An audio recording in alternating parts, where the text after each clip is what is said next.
Welcome to APA Wisconsin video series, where we interview our great people from around the state to share valuable stories with you. I am Jason Gilman, APA Wisconsin President.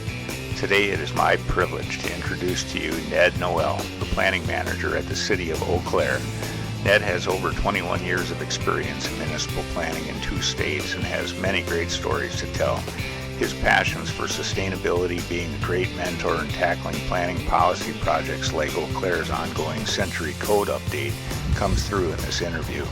APA is thankful for Ned's time and sharing his insight. I'm here today with Ned Noel from the City of Eau Claire, and it's a privilege to meet with you today, Ned. This is part of APA Wisconsin's videography series that we're doing over the next 30 months and perhaps beyond that. And it's such a privilege because I've admired so much of the work that you do. It's great to be here with you, and thank you for the opportunity. And so my name's Ned Noel. I work with the City of Eau Claire. I'm the planning manager currently. So that's working with a great staff of 4 planners and in the community development department. So helping lead the planning division, whether it's long-term planning, strategic planning, or day-to-day type planning activities. Working with a team of skilled planners in various areas. So trying to oversee that, help the city grow and plan for its effective future. Yeah, what would you say the bulk of I know you're doing a big code rewrite right now. Is that one of the main efforts in the office right now, or are there some other areas that you would say are maybe consuming the staff resources the most right now?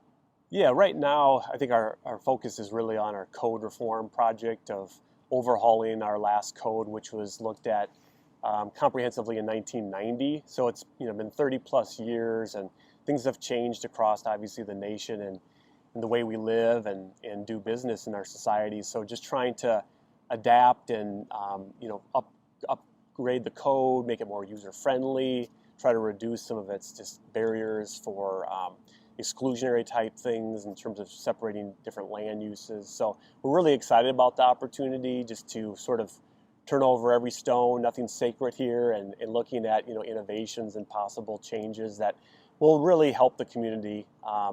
So that's probably our biggest focus right now in the planning division, and that process will take a full year ahead as well from where we are today. We just really wrapped up with our community engagement focus. Yeah, I think what we're learning in our profession is that we really want to make sure all voices are included. So when we went about the design of the process for the code overhaul, we really thought about how can we be an intentional and engaged audience. So different groups that traditionally aren't able to make open houses and community events. So we've done targeted outreach to those 2 communities in particular. Translation into Spanish for videos, for surveys, posting, engagement flyers at Latino establishments so that we have that direct connection, their Facebook pages, meeting with leaders, getting stakeholder interviews to make sure their voices are heard. By listening and learning from the different stakeholder groups, whether it's the realtors or the builders or the neighborhood leaders, trying to kind of synthesize all that information and come out with better public policy because you've talked to everyone as much as possible. Right. And again, that's more of an art than a science. You had mentioned to me that one of the observations you've had in terms of your planning career is that there's a science side of planning, for instance, data evaluation and analysis, or understanding sort of the technical aspects of policy making. But what about the art side? What would you say about that in terms of knowledge that planners should know? So I think that process can be challenging, takes extra work, takes extra meetings sometimes, a lot more thinking about who's missing at the table. But that kind of art, if you will, is related to being a great, I think, mediator and facilitator. We've been trained this way in science or in urban planning. We've seen, things, life and death of cities, and understand kind of that holistic look at cities. But then we have to remember the day-to-day living that our residents just down the street may hold that might be different than what we think is right, and bringing all that information together to make better Yeah. public policy. Look back at some of those stories, is there one in particular that stands out in terms of the way that the art side of planning may have manifested in a way that it actually has really enhanced people's lives?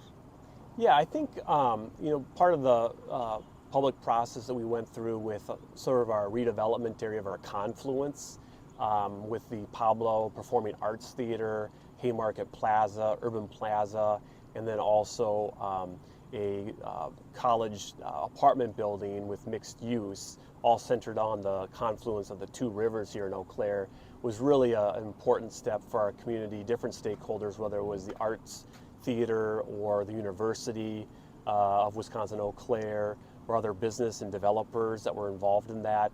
The project even went through a community referendum, so it was a challenge, but overall it produced a great outcome that we've got now in terms of the built environment that the community really sees as sort of like the heart of the city. Yeah, I think sustainability, a lot of times people think the environmental side of it, but it's also the social capital and economic, profit and development and things. And so I think when you can create projects in cities that, or in rural environments that kind of galvanize all three areas, just building on other third places that we had in our downtown area, all connected together, like you had mentioned, the farmers market and the bike trails, places just to hang out and chill. I think that really has helped kind of add an identity to the city even more, to build social capital, the place to be, to want to go to want to be seen, to want to interact with, whether it's people or the built environment. And then just, that it's really helped bring a lot of economic development to downtown with new businesses, restaurants, housing, that people want to be a part of that scene. Really that trifecta of social, environmental, and economics. Right. Yeah, I can see how that builds social capital and advocacy for the city itself, and makes better citizens because people start to think about the impact that the city actually has on their life. Ned noted a number of important redevelopment strategies were involved in the Confluence project, including tax incremental financing, many partnerships across the P5, including UW, Eau Claire, developers, the bid districts, the county, the Regional Arts Center, the DNR, and the Community Foundation, among others. He also indicated placemaking was an important aspect of the success of the project, noting Eau Claire's guidance in the comprehensive plan chapter entitled PPS and the Power of 10. As you sort of survey the future and what maybe younger planners have in front of them, what would you say are some areas that we really need to pay attention to relative to sustainability in cities?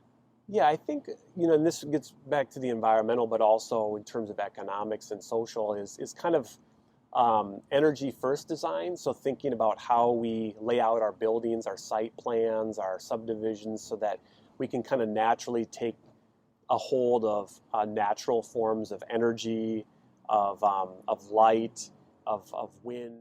How can the planner become more skilled in those kind of concepts about how to lay out a city or a development so that it really maximizes efficiency for energy? We did create here at the city the first net zero energy building guide that kind of brings all these ideas for Wisconsin in terms of how we can lay out our sites better, our subdivisions, take advantage of kind of these free forms of energy. Is that guide available online? Yeah, the guide was funded by the state energy or Office of Energy Innovation, and was really meant to be kind of a guide for our building community and others to use as educational, not a mandate. So it's there as best practices and to try to help our developers lay out subdivisions a little bit more mindful of these type of energy forms that are available. One of the things I've been asking all of the planners for the APA Videography series is about artificial intelligence, and of course there's a lot of buzz in many different industries. It'd be another tool for the planners to use in terms of mining demographic data, maybe making that more easy in terms of sometimes when we're trying to get census data, it's kind of, not a straightforward process. So, sort of amalgamating a whole bunch of data sets from all different sources could be fantastic for us. speed our workload when it comes to that, and giving us maybe new data sources that we didn't have before. So I think that's really powerful. But yeah, concerned about that it would replace the public, sphere in terms of the comment process that's so natural and organic that we need from our public processing, our public planning process here in the United States. So I think that should be left to kind of the traditional format, if you will.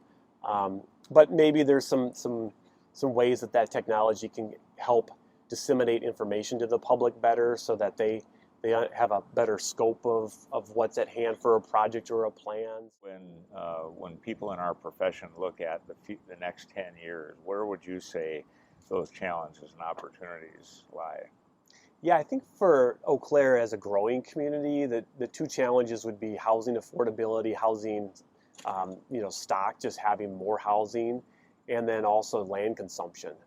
Just dealing with, as we grow, can we grow on average more up than out?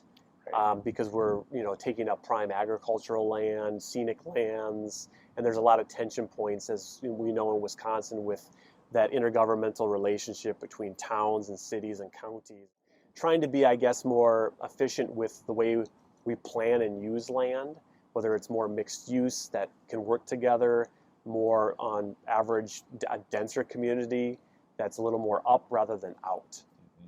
What would you say, what is one of the, or maybe some of the best ways that experienced planners can play a role in helping and mentoring younger people in the profession? Just by starting with an internship is a great way to expose a student to, kind of the day-to-day type things that we deal with, and try to find, sort of a passion that they might have and suit it well to the internship, so that they get a lot more out of it than just sort of rudimentary tasks, I find. So, all right, Ned, well, I want to thank you so much for your time today with our pleasure. APA interview. It's been a great pleasure talking to you, and I wish you and your department the very best, and stay tuned for more episodes of APA's videography series. Thank you.